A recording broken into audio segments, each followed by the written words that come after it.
सही है। बिस्मिल्लाहिर्रहमानिर्रहीम।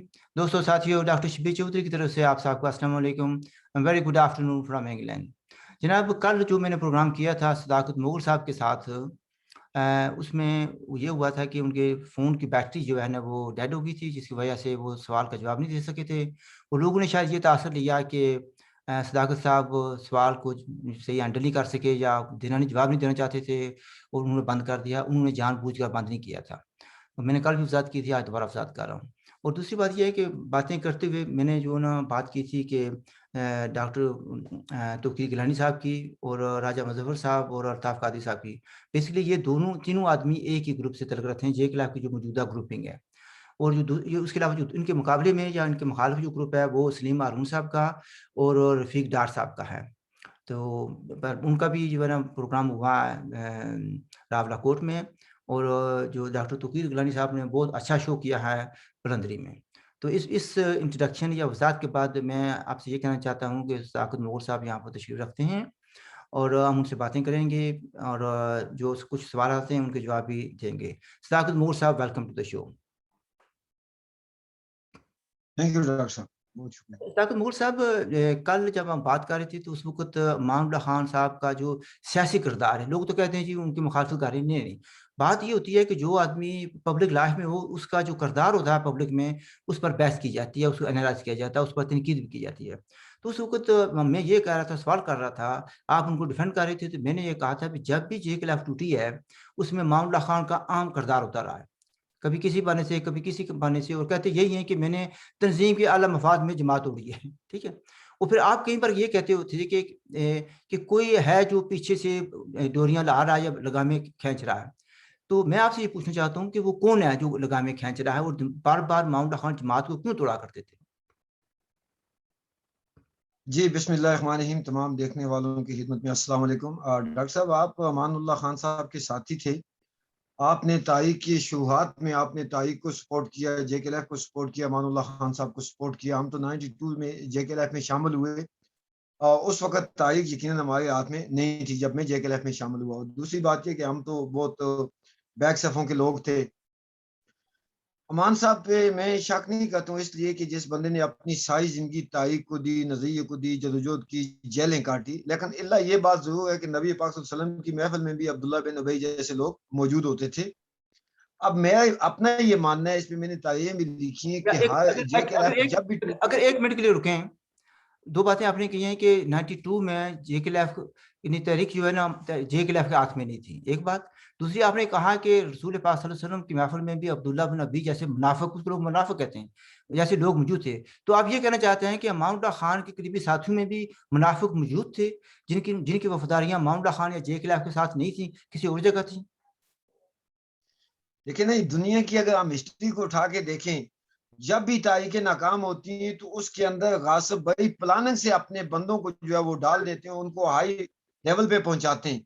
और फिर जो है वो टेक्निकली अंदाज़ से जो मुखलिस और लॉयल लोग होते हैं, उनको कॉर्नर करते हैं।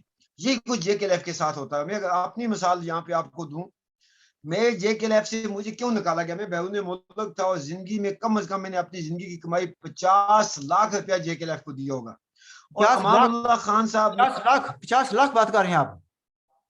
मिनिमम अच्छा। मिनिमम 50 लाख रुपया कैश। श्रीनगर में प्रोग्राम होता था, कुपवाड़ा में होता था, कोटली में होता था, बाग में, मुजफ्फराबाद, चलिए मिनिमम ठीक, उसमें मेरा पार्टिसिपेशन। 50 लाख, चलो सुनिए, बड़ी फ़िक्र है। अच्छा, बात करें आगे। जी, मैं 22 साल हांगकांग में रहा हूँ। मिनिमम मैंने 50 लाख रुपया जेकेएलएफ को दिया है, मिनिमम। मैं ऑन द रिकॉर्ड बात है, जब मेरी रुकनीत मातूल हुई, उस वक़्त मैंने इस पे वीडियो डाली थी। इस पे मतलब वहाँ पे एक मेरे खिलाफ पूरा गैंग आ गया था, जेकेएलएफ का एक ब्रिगेड, जो मुझे कहता है ये। अब 22 साल जब मैं हांगकांग में था, सुनने की बात है मोहतरम डॉक्टर साहब, तो सेंट्रल कमेटी के इजलासों में मैं डिस्कस होता था कि जी देखिए, हांगकांग में एक सदाकत है, वो सफारती माहौल पे किस तरह से काम कर रहा है, वहाँ की अपोजिशन पार्टियों से मिलता है, वहाँ की हुकूमती पार्टियों से मिलता है, मिनिस्टरों से मिलता है, एनजीओ से मिलता है, साफियों से मिलता है, फिर वो पार्टी को सपोर्ट करता है। ये आप लोगों ने भी खैर सोशल मीडिया पे देखी होगी, वहाँ पे मेरी एक्टिविटी। और जब मेरे इख्तिलाफ हुए, इख्तिलाफ किस बात पे हुए? अमानुल्लाह खान साहब से मेरे कोई इख्तिलाफ नहीं थे। उनके पास इंटरनेट की सहूलत नहीं थी, यानी व्हाट्सएप नहीं था, फेसबुक नहीं था, ट्विटर नहीं था।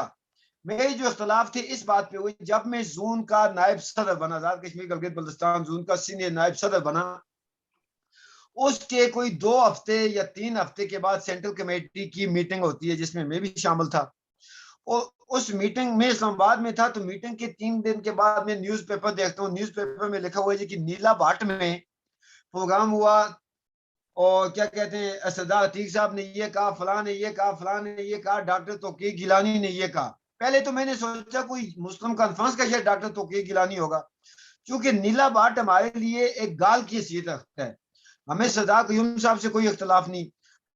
जी सर, आप कुछ कहना चाह रहे हैं? नीला भाट गाली के इसी तरह था आपके लिए। ये 2 बातें यहाँ पर हैं। एक तो बात ने ये आपने तस्दीक की कि मामूदुल्लाह खान के साथ लोग ऐसे मौजूद थे जिनकी वफादारी मामूदुल्लाह खान के साथ भी नहीं थी, JKLF के साथ नहीं थी और तहरीक के साथ नहीं थी। दूसरी बात आप ये कह रहे हैं कि नीला भाट जो है उसकी वजाहत करते हैं कि नीला भाट की सियासी क्या हैसियत है और आपको उससे क्या खिलाफ है। जी मैं उसी तरफ आ रहा हूँ। सरदार अब्दुल कयूम खान साहब हैं या सैयद अली गिलानी साहब हैं या शेख अब्दुल्ला साहब हैं जो चला गए, या उनकी सफ़ों के उनके नज़ीर के जो लोग हैं वो रियासत के शहरी हैं और वो ला के हिंदुस्तान या ला के पाकिस्तान के हामी है, तो ये उनका हक है। ये हक उनको अक़वाम आलम ने दिया, मैं या आप उनसे ये हक नहीं छीन सकते। अब जो नीला भाट की हैसियत है वो ऐसे है कि हम वहां पे जो ढोंग रचाया गया जी कि पहली गोली चली और वो तारीख आज़ादी थी, जबकि हम ये समझते, पहली बात तो ये कि वहां कोई गोली शोली नहीं चली, और दूसरा ये कोई तारीख आज़ादी नहीं थी, ये तो वतन को तकसीम करने के लिए साजिश थी। और नीला भाट से हर साल उस बात को वो तजदीद ऐद के तौर पर जो है रिपीट करते हैं। अब अगर मुस्लिम कॉन्फ्रेंस का नीलम में जलसा है, बाग में है, अवला कोट कोटली में है, वो हमें इनवाइट करते हैं तो हमें जाना चाहिए। लेकिन एक ऐसे मकाम पे जाना कि जहां से एक फरार, फिर सरदार अब्दुल कयूम खान साहब के ये अल्फाज मौजूद है सरदार मकबूल भाट शहीद के मुताल्लिक कि वो भाई रा का जान था, ये वो इस तरह से। अब 2 दिन पहले, डॉक्टर साहब आवाज आ रही है आपको? आवाज आ रही है, मैं सुन रहा हूँ। 2 दिन पहले सेंट्रल कमेटी होता है, डॉक्टर तौकीर साहब ने नीला भाट जाना, तो हम तो उनके मुलाजिम तो नहीं थे, हमने पब्लिक में तंजीम को, नजरिए को, स्ट्रगल को डिफेंड करना होता है। हमें वो इतमाद में लेते कि जी इस तरह से सियासी तौर पे पहले भी JKLF ने मुख्तलिफ अलायंस बनाए, जमात इस्लामी के साथ JKLF का अलायंस रहा है, मुस्लिम कॉन्फ्रेंस रहा है माजी में। ये तारीख के मफाद में मुखालफिन के साथ बैठना पड़ता है, डायलॉग करने पड़ते हैं, इसमें मैं समझता हूँ कोई जुर्म वाली बात नहीं है। लेकिन नीला भाट जो है वो एक ऐसा ढूंढ जगह है जिसकी कोई तारीखी कानूनी हैसियत नहीं है। सबसे पहला जो मेरा इख्तलाफ हुआ नीला भाट पे हुआ कि यहाँ पर आप गए थे। 1 मिनट के लिए अगर आप रुकें, मसलन देखें जो तौकीर गिलानी साहब थे वो एज ए सदर उस जोन के गए थे, वहां पर JKLF के जोन के थे, ये बात है ना। अच्छा, फिर ये देखिए आपको इस पर हैरानगी क्यों हो रही है कि भाई तौकीर गिलानी साहब वहां पर गए थे। JKLF की एक तारीख कहती है वो हमेशा प्रो जो पाकिस्तान ग्रुप्स हैं उनके साथ बड़े कंफर्टेबल महसूस करते होते हैं, ख्वाह वो जमात इस्लामी हो, ख्वाह कोई मुस्लिम कॉन्फ्रेंस हो। मुझे आपको ये भी पता है कि एक अलायंस बना था, कश्मीर लिबरेशन अलायंस नाम से कोई चीज़ थी कोई, जिसमें मामूदुल्लाह खान सेक्रेटरी बने थे और सरदार कयूम साहब जो है सदर बने थे। तो ये तो कोई नई बात नहीं थी। यहाँ पर बरतानिया में भी, यूरोप में भी ये होता है कि JKLF हमेशा जो प्रो पाकिस्तान ग्रुप से उनके साथ रहता था। तो ये तो एक तारीख का हिस्सा था या उनके कन्वेंशन का हिस्सा था, रवायात थी। तो इसमें अगर आप दूसरे लोगों में आपको इख्तलाफ हुआ जिस वजह से आपके जो इख्तलाफात बढ़ गए, ये बात है ना। अब आगे इसकी बात को मान लेते, आगे चलते हैं, आगे कोई मजीद इस पर कहना चाहते हैं मामूदुल्लाह खान के दिफा में? जी जी जी जी जी मैं अमान साहब के मुताल्लिक की बात कर रहा हूँ, लेकिन देखें अब हमें तरतीब से बातें जो है लोगों तक पहुंचानी होंगी। अब मैंने पहले अर्ज की कि किसी से के साथ बैठना, अब यहाँ से मैं एक और आपको सिंपल मिसाल दूंगा। तालिबान से मैं और आप डिनाई करें या उनको हम जिस नजर से देखें, कल तालिबान जो थे वो क्या कहते हैं अब्दुल्ला के खिलाफ थे, कल तालिबान जो थे वो हिकमत यार के करज़ई के खिलाफ थे, आज वो सब काबल में इकट्ठे बैठे हुए। सियासी जो लोग होते हैं वो एक दूसरे के साथ बैठते हैं और फिर बड़े मकसद के लिए, ये कोई जुर्म नहीं है। लेकिन जुर्म ये है कि कारकुनों को वगलाना। अब इसमें मैं चूंकि रहमान साहब को गिल्टी इसलिए नहीं समझता कि मैंने जोनल सदर की हैसियत से, जो जोनल सदर थे डॉक्टर तौकीर साहब, मैंने उनसे पूछना था। अब आगे ये उनका काम था हमें वजाहत देते कि जी वो क्यों गए, किसके कहने पे गए। दूसरा मेरा जो इख्तलाफ था JKLF से कि 2014 में एक प्लान बनाया JKLF के कुछ लोगों ने, जिसमें सेक्रेटरी मालियात जो थे मंजूर चिश्ती साहब, उन्होंने पूरी दुनिया का विजिट किया, रफीक डार साहब उसमें तौकीर गिलानी साहब भी थे और भी इस तरह की लीडरशिप थी, लेकिन उस वक्त याद है कि अमान साहब जो थे वो बिस्तर अदालत पे थे। इन्होंने कहा जी कि हम बैरिया टाउन में एक प्लाजा बनाते हैं। प्लाजा कहाँ से बनाएंगे कि पूरी दुनिया में जो जेकेएलएफ के लोग हैं, जो हमदर्द हैं, जो खैर ख्वाह हैं, उनसे पैसा लिया जाए। पैसा लेने के बाद उस पैसे का बैरिया टाउन में प्लाजा बनाया जाए, वो तंजीम का एसेट हो, तंजीम को मुस्तकबल में वो उससे फायदा हो। तो मैंने उस पर ऑब्जेक्शन किया अच्छा कि यार, आप वो डॉक्टर साहब जब आप बात करते हैं ना, पता है प्रॉब्लम क्या होता है? प्रॉब्लम ये होता है कि आप ये समझते हैं कि आप बैरिया टाउन का लफ्ज कह दिया, जो आदमी दिल्ली में बैठा सुन रहा है, बम्बे में बैठा सुन रहा है, बलूचिस्तान में सुन रहा है, उसको पता अभी बैरिया टाउन कहाँ पर है।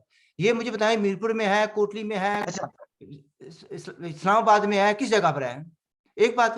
दूसरी बात, आप कह रहे हैं कि लोगों को वर्गलाया गया है, कौन वर्गला रहा? क्या तौकीर गिलानी साहब वर्गला रहे थे या कोई और बंदा वर्गला रहा था? साथ मसला ये पैदा होता है कि आप तो नायब सदर थे, तौकीर गिलानी जोनल सदर था। यकीनन उसने माउंटा खान जो उनके साथ वो काम मिलकर काम करते थे, उन्होंने इजाजत ली होगी, तो माउंटा खान की इजाजत से किया होंगे, क्योंकि माउंटा खान खुद भी जाया करते थे।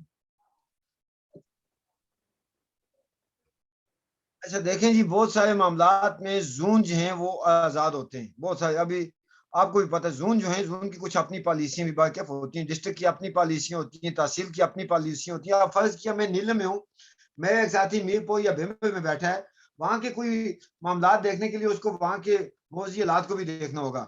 लेकिन तारीख के हवाले से जो नीला बाट है, ये डिस्ट्रिक्ट बाग पीओके में है। बैरियर टाउन मलक एयाज साहब ने बनाए पाकिस्तान में मुख्तलिफ मकामात पे, लेकिन जिस बैरियर टाउन की मैं बात कर रहा हूँ वो रावलपिंडी, ये इस्लामाबाद का जो बैरियर टाउन है, वहां पे कोई प्लाजा बनाना चाहते थे। मैंने इस बात से इख्तलाफ किया। फिर एक और बात जो है वो ये है कि हमारे तंजीम के अंदर कोई फंडिंग का हिसाब नहीं है।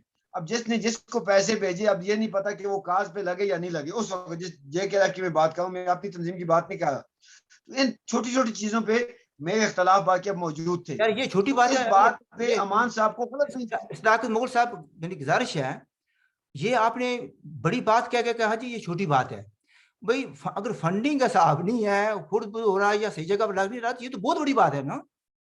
ये तो मतलब देखिए ना, लोगों के साथ धोखा है, बहुत बड़ी बात है। बुश ने उसके साथ धोखा है।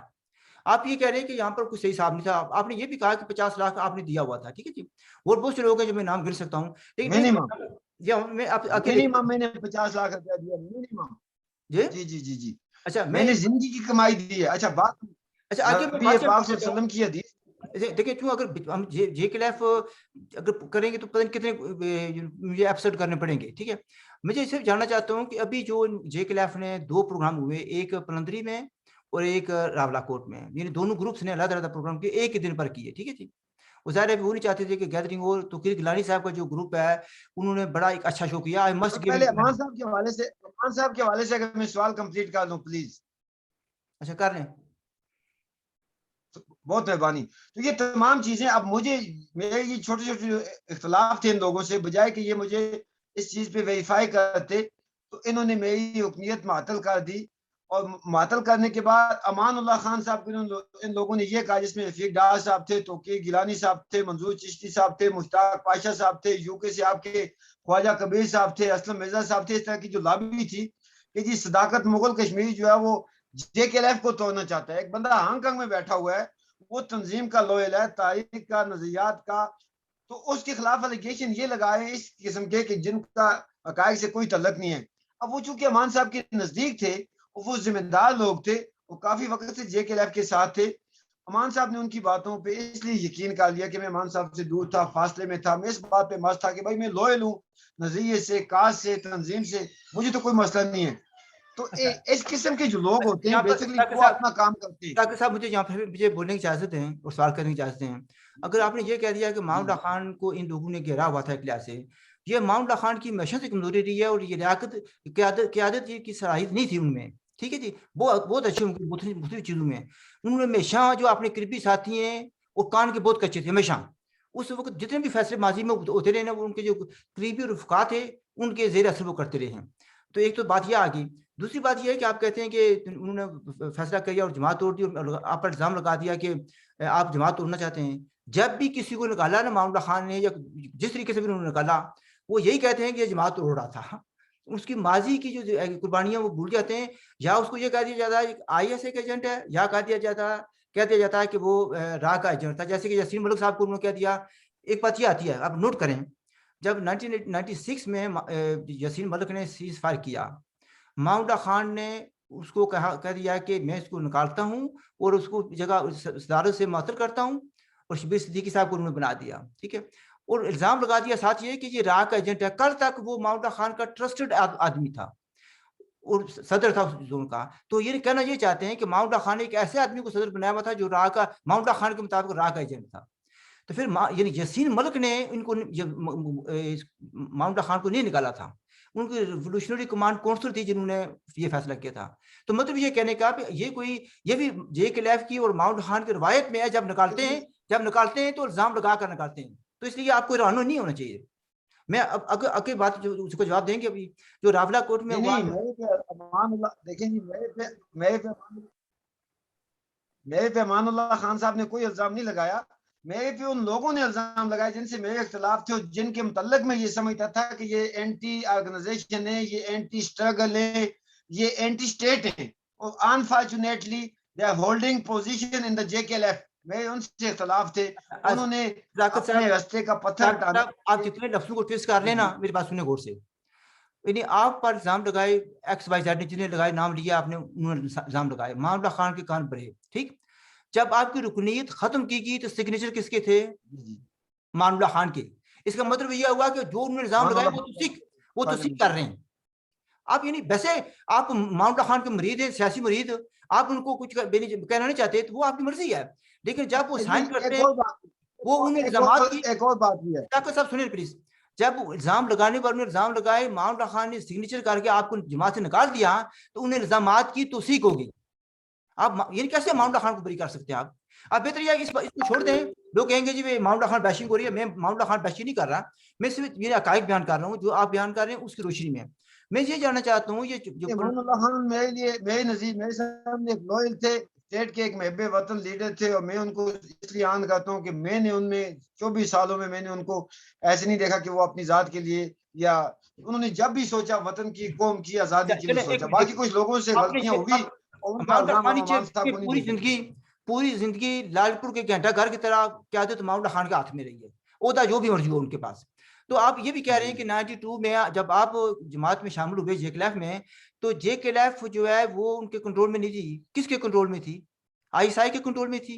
तो मतलब ये कहने का कि चेयरमैन माउंटा खान है, क्यादत सारी उसके पास। JK-LF का नहीं कहा डॉक्टर साहब, सॉरी किसे, मैंने JK-LF का नहीं कहा कि उनके कंट्रोल में नहीं थी। मैंने कहा तारीख हमारे कंट्रोल में नहीं थी। तारीख वो चीज है, ऑर्गेनाइजेशन और चीज है। एक्सक्यूज मी, इन्हें दाई से पेश नहीं छुपाया जाता। मैं भी JK-LF के बानियों में से हूँ, बहुत कुछ जानता हूँ। हमेशा ये कहा जाता था कि JK-LF तहरीक की क़यादत कर रही है। ये कहा जाता था कि तहरीक की क़यादत JK-LF कर रही है। तो JK-LF तहरीक की क़यादत कर रही है और तहरीक JK-LF कंट्रोल में नहीं है। अब भी क्या है? तो फिर किसके क़यादत में थी, कंट्रोल में थी? बात हो जाती है, कौन से इधर से पकड़े उधर से पकड़े। यानी ये देखिए ना, JK-LF के खिलाफ JK-LF के खिलाफ हिजबुल मुजाहिदीन बनाई गई, जैश-ए-मोहम्मद बनाई गई, तारीकुल मुजाहिदीन बनाई गई, जो दर्जनों पार्टियां बनाई गई, वो बेसिकली तारीख आजादी के लिए नहीं थी, वो बेसिकली JK-LF के खिलाफ थी। तारीख उनके हाथ में ऑटोमेटिक चला गई। सुधाकर साहब अपनी इन्फॉर्मेशन को करेक्ट करें। हिजबुल मुजाहिद जरूर पहले बनाई गई, जैश-ए-मोहम्मद बहुत बाद में बनी है। ये 92 की बात नहीं है, ठीक है जी। जैश-ए-मोहम्मद बाद में बनी है। Anyway, can we now move on? मैं आगे जाना चाहता हूँ, फिर पीछे ले आते हैं मुझे। मैं ये जानना चाहता हूँ जो पलंदरी में हुआ है, ऐसे ही है। अच्छा, जो पलंदरी में हुआ है, सुने, जो जैश-ए-मोहम्मद की आपने बात की ना, ये क्या हुआ जैश-ए-मोहम्मद को? जी डॉक्टर साहब, बात ये, जो जैश-ए-मोहम्मद तो बाद में बनी, लेकिन ये हक़्क़ुल मुजाहिदीन वगैरह ही का जदीद नाम जैश था। ये वही लोग थे बेसिकली। यार देखिए ना, आप बात कर रहे हैं कि 92 में तहरीक जो है जी डॉक्टर साहब, वो किसी और के हाथ में थी, वो किसी और से मुराद ISI थी, सीधी सी बात है ना। अच्छा, मुझे आगे जाने की इजाजत है, ठीक है। यानी पलंदरी में मैं कह रहा हूँ कि JK-LF तौकीर गिलानी साहब ने एक बड़ा अच्छा शो किया, भरपूर शो किया। ये डिजर्व्स क्रेडिट, मैं उसको क्रेडिट देता हूँ। रावला कोर्ट में इसके बरक्स इतना अच्छा शो नहीं था, ठीक। अब मैं ये पूछना चाहता हूँ आपसे, पहली बात है कि जो उन्होंने ऐलान आज़ादी किया है, क्या उसकी कोई अहमियत है, या उसका क्या कश्मीर की सियासत पर, या जितने डिवाइडेड रीजन हैं उन पर कोई असर पड़ा, या तहरीक पर कोई असर पड़ा, या इस जस्ट अनदर रेजोल्यूशन?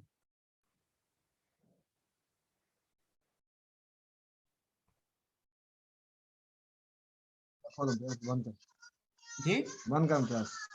जी बेसिकली बात ये है कि अवला कोर्ट में जो प्रोग्राम हुआ या जो पलंदी में हुआ, अनफॉर्चुनेटली अगर ये अलग अलग ना होते तो अच्छा होता। अगर हम इस चीज पे अफसरदा है कि ये बार बार जो JK-LF टूट रही है ना टूटे तो अच्छा, अल्लाह करे कि ये मुतहद हो। ये मेरे पास भी आए थे, मैंने ये नहीं पूछा यार अवला कोर्ट वाले भी क्यादत आई थी और पलंदी वाले भी आए थे। मैंने उनसे ये रिक्वेस्ट की कि आप डॉक्टर मुतहद साहब, हो, या तो जब मेरे जाओ उसके बाद डॉक्टर साहब, सगीर आप साहब के पास जाए, डॉक्टर उस साहब के साहब, पास जाए, मेरे पास ना। डॉक्टर साहब, या तो जी आपको जी बात की समझ नहीं आई, जी आप मैं सवाल ये पूछ रहा था कि जो इन्होंने कहते हैं। आ गई मुझे आपकी बात की समझ आ गई है। अच्छा। जी मुझे आपकी बात समझ आ गई है, मैं उसी तरफ आ रहा हूँ।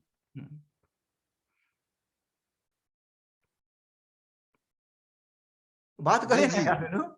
मुझे आपकी बात की समझ आ गई है, मैं उसी तरफ आ रहा हूँ। मैं आज ये कह रहा हूँ कि ये अगर अलग अलग प्रोग्राम ना होते, ये इकट्ठे रहते। जी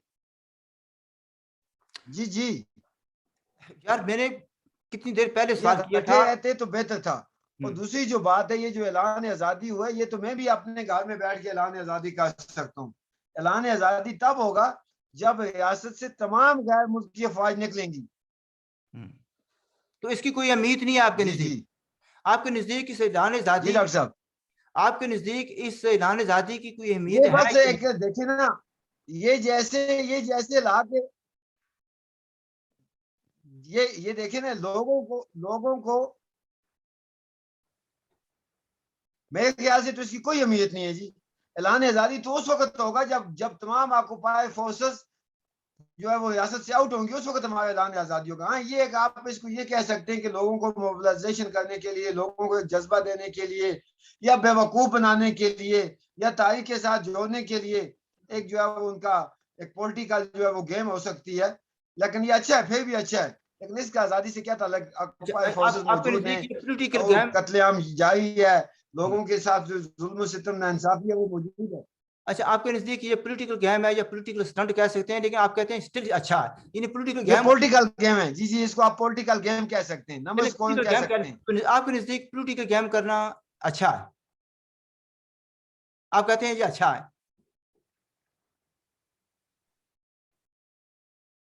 नहीं अच्छा, इसलिए मैं आपको ये बताऊं ना जी कि भाई लोगों को उस तरफ रागब करना, इसलिए यानी कि जो उन्होंने तौकीर गिलानी साहब ने जो लोगों को निकाला, ये एक अच्छा है, ये एक अच्छा अमल है। अगर क्या ये अच्छा होता, ये आंवला कोर्ट या कोटली वाले मिल के, चूंकि ये बेसिकली उधर से ये कहते हैं कि जी वो भी गद्दार है, वो कहते हैं ये गद्दार है, ये कहते हैं वो जानते हैं, वो कहते हैं ये जानते हैं, और साथ ही ये कहते हैं कि पार्टी एक ही है।